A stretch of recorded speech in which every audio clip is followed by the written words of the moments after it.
하나님께서 우리와 함께 하십니다. 살아가면서 여러분 계약을 많이 맺습니다. 그 계약은 서로 간에 조건에 맞추어 확인을 하고 동의가 이루어지면 소위 서면에다가 기록하여 낭인하고 함께 확인하고 보관하면서 언제든지 문제가 생기면 그걸 증거 삼는 것이 계약의 특징이지요.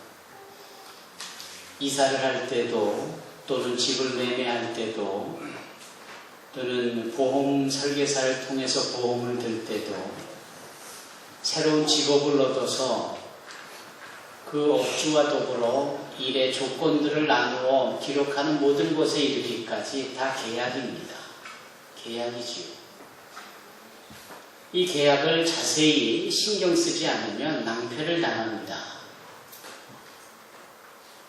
간단한 것일수록 문제는 없겠지만 복잡한 것일수록 우리가 전문 지식도 부족하고 그 계약 조건에 해당하는 것을 놓칠 때가 많아서 나중에 손해를 보거나 곤욕을 당하긴 합니다.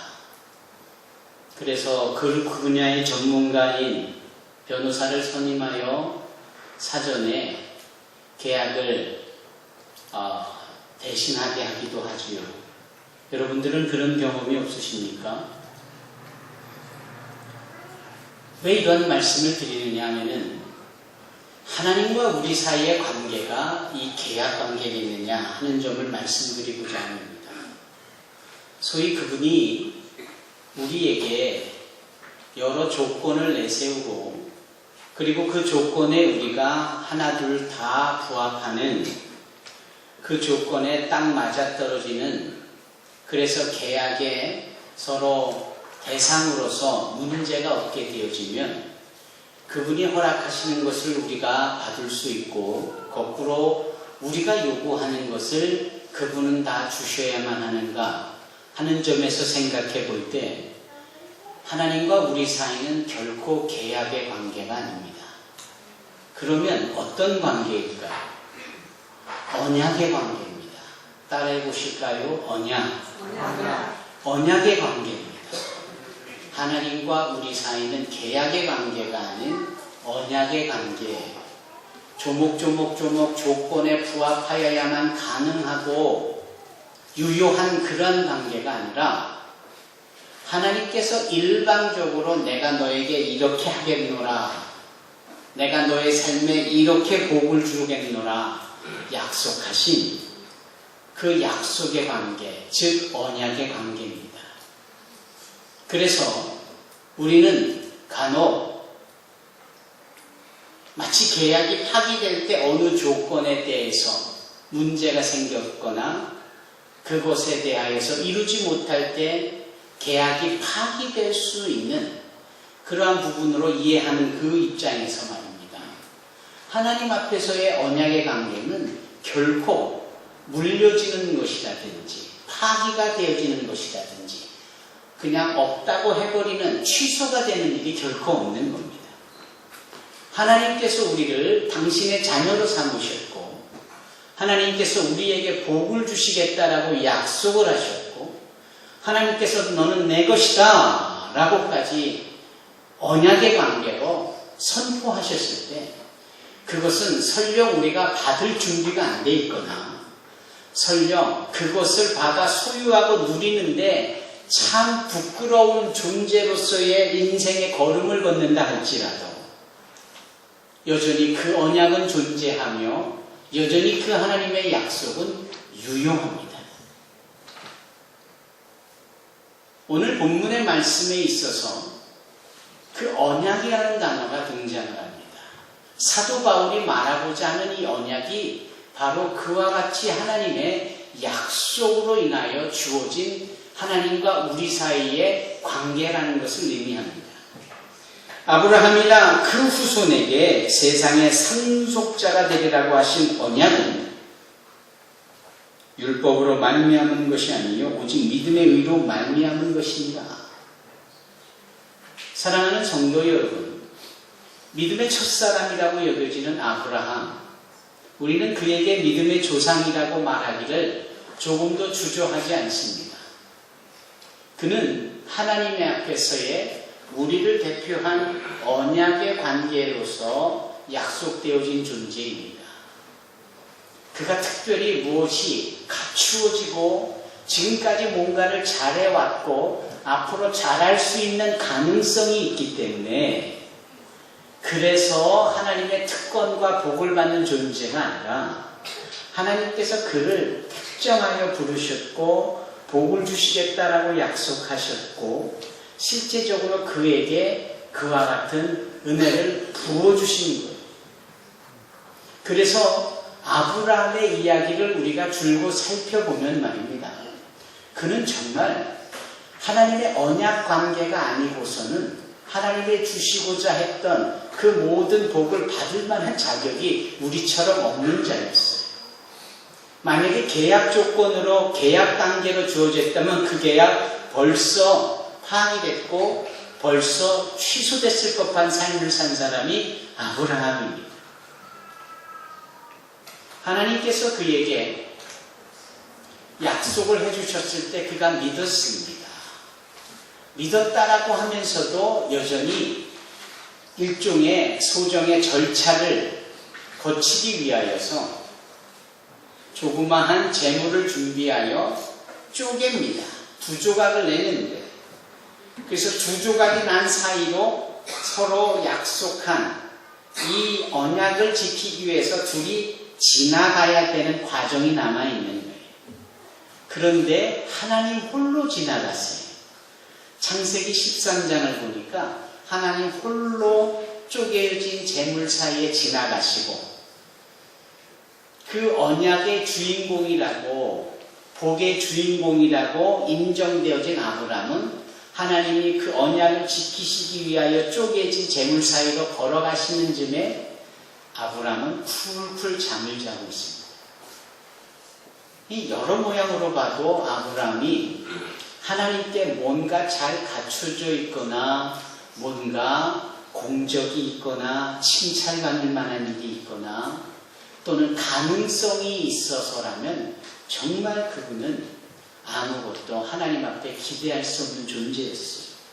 마치 거울을 보듯이 우리의 모습을 그 아브라함의 행적 속에서 고스란히 보는 겁니다. 그렇기 때문에 하나님은 우리에게 계약을 요구하시지도 않고 계약적 관계를 기대하시지도 않습니다. 일방적이시고 하나님에 의하여서 우리의 연약함과 수치스러움과 거듭되는 실수와 여러 가지 불의한 모습까지도 감추고 숨기어지고 죄 없다라고 일방적으로 말씀하시는 언약의 관계로만 설명하시는 겁니다. 그렇기 때문에 불법이 상함을 받고 죄가 가리워짐을 받는 사람은 복이 있고 주께서 그 죄를 인정하지 아니하실 사람은 복이 있도다 함과 같다라는 여기 7절로 8절의 말씀과 연계해서 우리에게 언약의 관계임을 증거하고 있는 겁니다. 우리는 부족합니다. 우리는 형편없는 존재들입니다. 그러나 하나님은 당신의 언약으로 우리를 당신의 자녀로 삼으셔서 설령 실수와 실패와 여러 불의가 있어도 그것을 문제 삼지 않고 도리어 복으로 그 모든 것을 감추고 죄 없다라고 여기시지요. 이것이 바로 오늘 13절에 말씀하고 있는 세상의 상속자가 되리라고 하신 언약이라는 그 언약은 바로 여기 말씀대로 율법으로 말미암은 것이 아니라 오직 믿음의 의로 말미암은 것이다.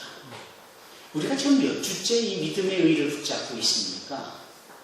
우리가 지금 몇 달째 이 믿음이라는 것을 도전받고 있습니까? 지금 내가 예수를 믿고 있는데 계속해서 믿음만을 강조하고 있는 이 본문의 말씀은 도대체 왜입니까? 왜냐하면 말입니다.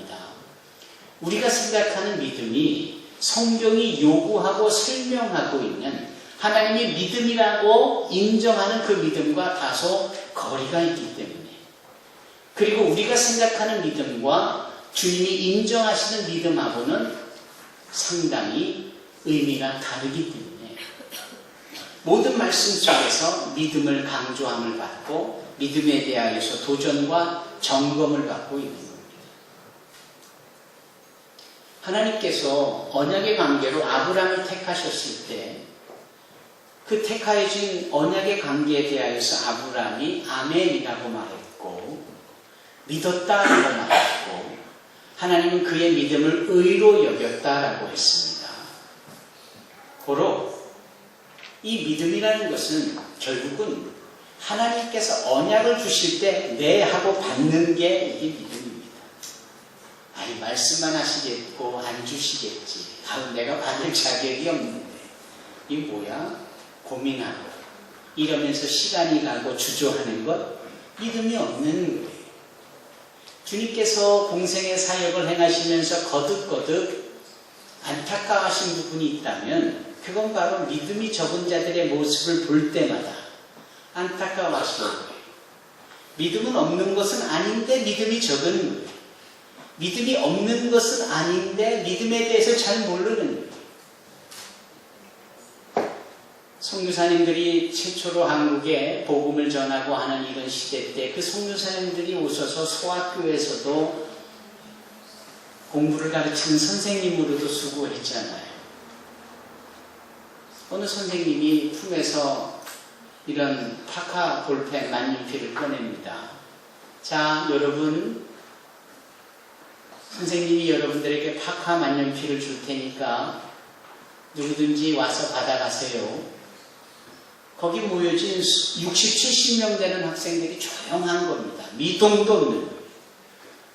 왜? 선생님의 말씀이 끝나도 그럴 리가 없다라는 것을 알기 때문에 그냥 말씀만 하실 뿐 저 비싼 거를 과연 주실까 하는 의구심 때문에 반장도 가만히 있고 그날 주본도 가만히 있고 며칠 전 중간고사에서 1등한 영철이도 가만히 있고 근데 저 뒤에 한 친구가 벌떡이 드러나더니 성큼성큼 앞으로 와서는 이 선생님이 내민 파카 볼펜을 딱 감사합니다 하고 받아가는 거예요. 이게 믿음이라는 거예요. 나머지 69명은 선생님을 안 믿는 겁니다. 선생님이 그런 말씀을 했음에도 불구하고 그럴 리가 없다. 이거 뭐지? 그러나 주신다고 했고 내가 손 내밀어 받으면 된다라고 생각을 한 그 친구만 나와서 믿음을 보여서 받아간 거예요. 그때부터 그 파카 볼펜은 만년필은 그 친구 겁니다. 여러분 이게 믿음 아닐까요? 하나님은 우리에게 언약의 관계로서 우리의 의와 우리의 공적과 칭찬받을 만한 일과 앞으로 선을 행할 수 있는 가능성 뭐 이런 거 다 기도하고 하나님의 하나님 되심을 믿느냐? 하나님이 너의 모든 죄를 사해 줄 것이고 부끄러운 것을 숨겨주시고 너에게 복을 주실 것에 대해서 믿느냐? 이것을 하나님께서 말씀하실 때 그것을 그렇습니다 라고 말하는 이것이 필요한 거예요. 이게 믿음인 겁니다.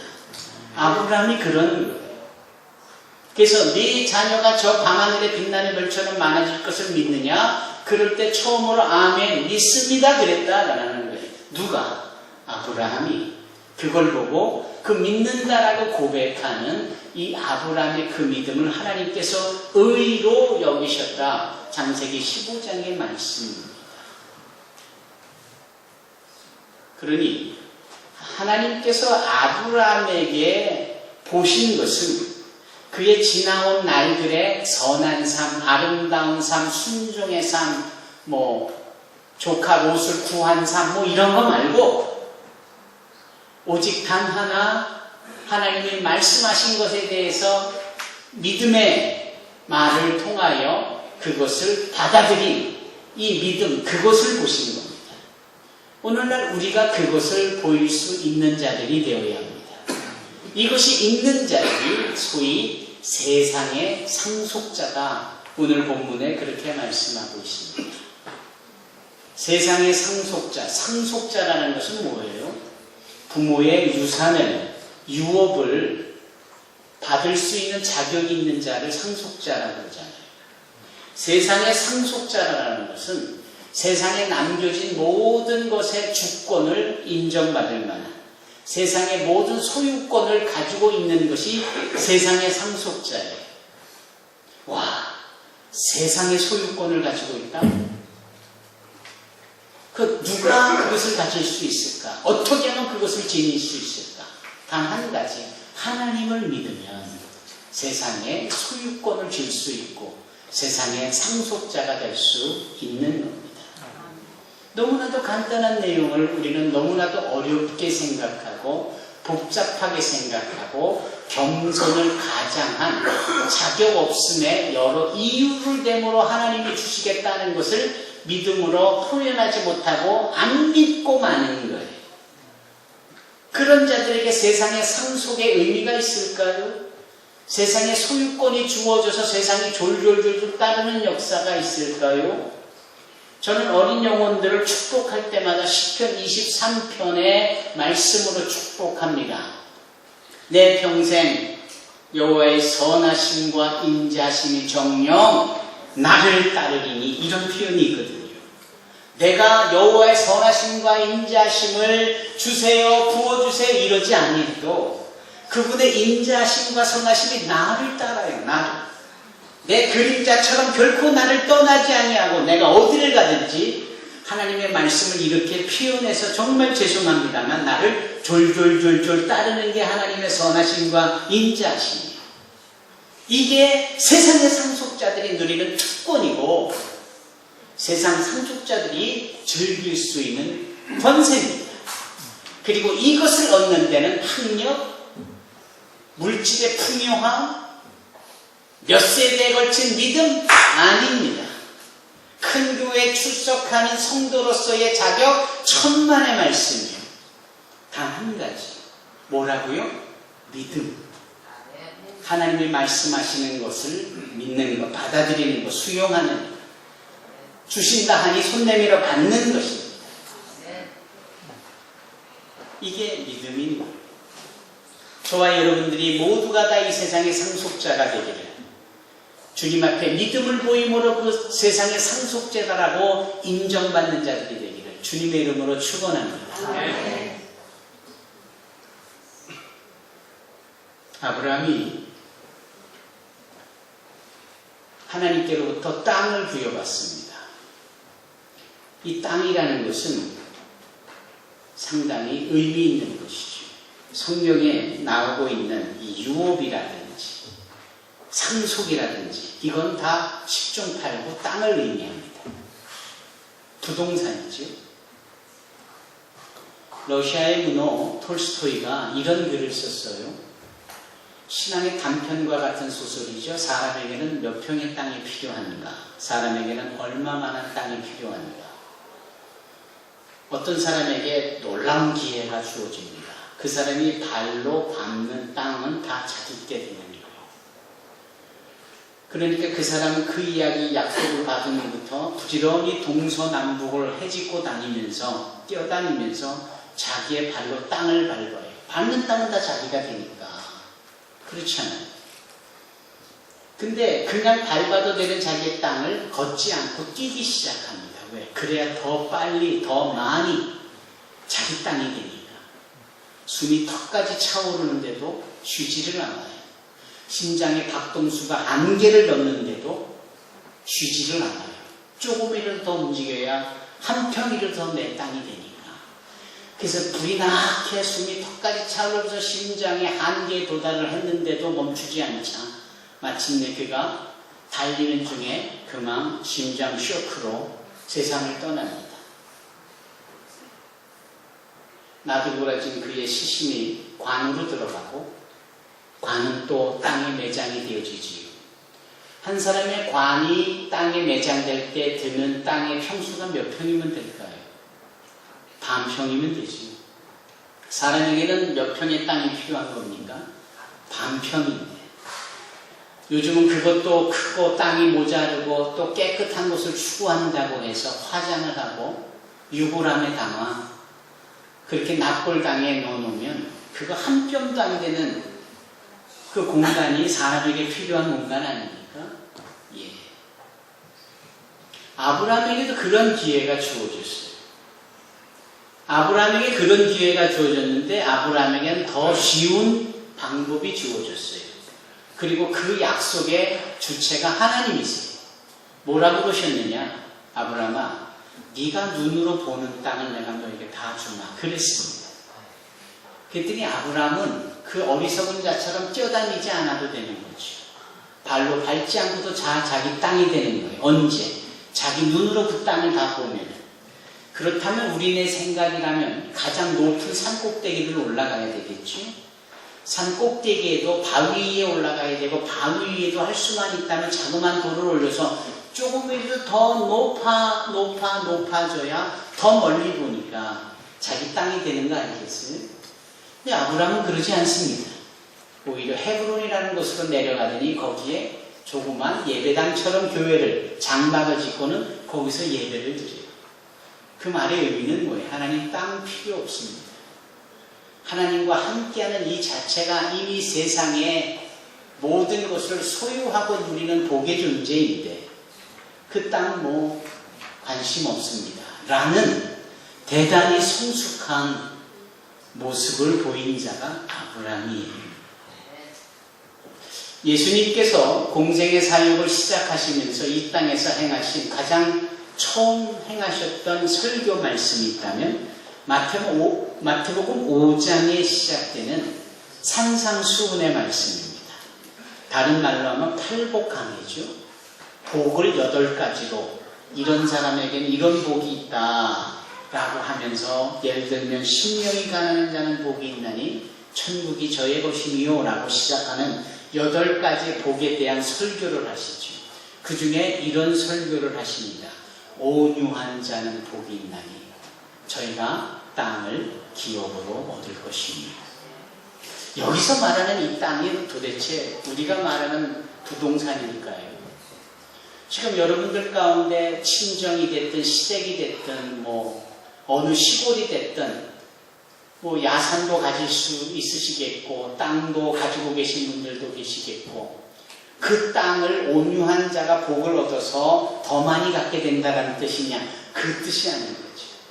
여기서 말씀하고 있는 땅이 곧 세상입니다. 하나님이 세상을 이처럼 사랑하사의 그 세상이 바로 그 땅인 것이에요. 하나님께서는 때로는 땅이라 표현하시기도 하고 하나님께서는 때로는 세상이라고 표현하지만 이것이 동일한 단어예요. 그것은 소위 눈에 보이는 재화, 부동산, 정말 말 그대로 땅이 아니라 그것을 소유하거나 누리거나 가치 있게 활용하거나 또는 이 땅에서 명예를 얻거나 칭송을 받거나 사람들에게 영향력을 끼칠 수 있는 이 모든 권위와 권세들을 다 통틀어서 말하고 있는 것입니다. 그것이 바로 세상이요, 그것이 바로 땅인 거예요. 온유한 자는 복이 있는데 그 복이 세상을 소유하고 주관하고 세상에 영향력을 끼친다, 이런 거예요. 사랑하는 성도 여러분, 예수님의 성품은 당신이 직접 말씀하신 2가지로 표현하고 있는데 그 하나는 겸손입니다. 또 하나의 남은 당신의 성품은 온유예요. 그래서 나는 마음이 온유하고 겸손하니 라는 말씀을 직접 하십니다. 그러니까 예수님께서 온유하신 자의 대표가 되시는 거죠. 예수님께서 이 땅, 이 세상을 주관하고 세상에 영향력을 끼치는 것을 의미하는 겁니다. 여러분, 아브라함이 됐든 모세가 됐든 예수님이 됐든 그들은 한결같이 온유한 마음을 품었어요. 특히 모세는 그 온유함이 지면에 승했다라고 그래요. 지면에 가득하고 가득한 걸로 끝나는 것이 아니라 승하다라는 것은 현재 진행형이에요. 점점 더 많아져 갔다라는 거예요. 그럼 제가 여쭤보고 싶은 것이 이 부분입니다. 온유함이 도대체 뭔가라는 거예요. 그냥 어느 유행가 가사처럼 둥글둥글 그냥 조약돌처럼 모난 구석 없고 남에게 피해주는 일 없고 남이 거꾸로 피해를 줘도 그냥 이해하고 그냥 받아들이는 이런 성품의 소유가 온유입니까? 그렇지 않습니다. 온유라는 단어는 대단히 의미가 있는 단어인데 그건 기질이라는 단어예요. 특히 야생마적인 기질, 이 야성을 의미하는 겁니다. 예를 들면 저 산에 들에 나가 야생마를 붙잡습니다. 그 야생마를 붙잡아 데려다가 조련을 시켜요. 훈련을 시켜요. 그럼 언제고 박치고 나갈 만한 이 야생마의 기질이 조련을 당하면서 어떻게 되는 거고 그 주인의 말만 듣게 되는 겁니다. 주인의 몸을 뒤에 싣고 원하는 속도로 원하는 방향으로 달려가는 일을 하게 되어지지요. 으르렁대는 사자든 호랑이든 붙잡아가다 조련을 시키고 훈련을 시켜서 동물이 싫어하지만 그 불로된 링을 뛰어들어가 하면 그 말을 그냥 순종해서 하고 말잖아요. 그렇다고 호랑이가 그때부터 채식만 하거나 호랑이가 가부좌를 들고 묵상을 하거나 그런 의미는 아니잖아요. 여전히 호랑이는 무시무시한 이빨을 드러내고 으르렁대는 기질을 가지고 있고 잘못하면 상처를 줄 만한 존재이지. 그럼에도 조련사가 주인이 원하는 대로 연출하고 순종하는 겁니다. 이게 주님이 말씀하시는 프라우테스, 온유라는 단어예요. 주님 당신이 하나님이시지만 하나님 아버지의 말씀대로 순종한다라는 것을 표현한 것이 온유입니다. 오늘날 우리가 별의별 기질과 성품을 지니고 태어납니다. 예수를 믿으면 그 성품과 기질이 다 바뀌어서 똑같이 되느냐고요? 그렇지 않습니다. 여전히 급한 성격 남아있고요. 불의를 보면 참지 못하는 천성적인 기질도 남아있고요. 걸핏대면 소리 지르고 핏대내는 기질도 그대로 있습니다.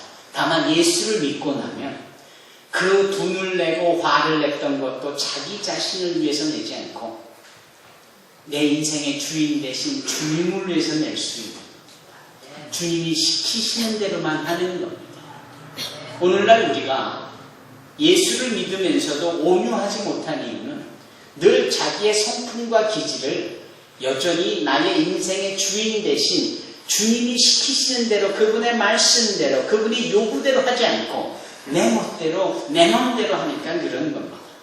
하면 할수록 나의 믿음과 신앙의 능력은 더 위축되어지고 더 능력이 없어질 때는 그러나 내 성질을 그냥 붙잡아두고 아유 옛날 같으면 그냥 그것도 붙잡아두고 주님이시기 때문에 웃고 수용하고 순종할 때 거기에 온 세상을 쥐락펴락할 수 있는 능력이 생기는 거고 세상의 상속자로서 영향을 끼칠 수 있는 겁니다.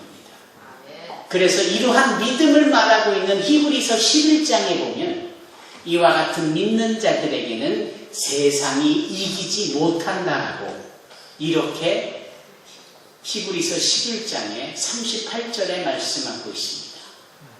거꾸로 말하면 히브리서 11장 38절은 우리가 믿음을 가지고 있으면 세상의 상속자가 되어 세상을 이긴다라는 말씀이에요. 이것을 사도 바울은 고스란히 오늘 본문의 말씀 4장 13절로 16절에 강조하고 반복하고 있는 겁니다. 여러분 어떠시겠습니까? 하나님을 잘 믿고 그분 앞에 의롭다 여김을 받아 세상의 상속자가 되는 길을 택하시겠습니까? 여전히 내 멋대로 내가 주인이냐 내 하고 싶은 대로 해버리고 그래서 내가 세상을 이기는 게 아니라 세상이 나를 이겨버리고 나는 능력 없는 성도로 또 밑바닥을 겨야 되는 모습을 택하겠습니다. 선택은 우리가 해야 될 일입니다. 오늘 이 아침에 이 사도 바울의 아브라함을 통한 믿음을 의로 여기시는 하나님 앞에 세상의 상속자가 되어줘서 세상을 쥐락펴락 다스리고 그리고 그렇게 영향을 끼치는 아브라함이 되도록 우리에게 도전을 주는 이 말씀을 우리가 마음밭에 새기고 내가 세상을 이기겠노라 고백하고 결단하고 세상을 향하여 선포해 나가는 저와 여러분이 되기를 주님의 이름으로 축원합니다. 기도하겠습니다.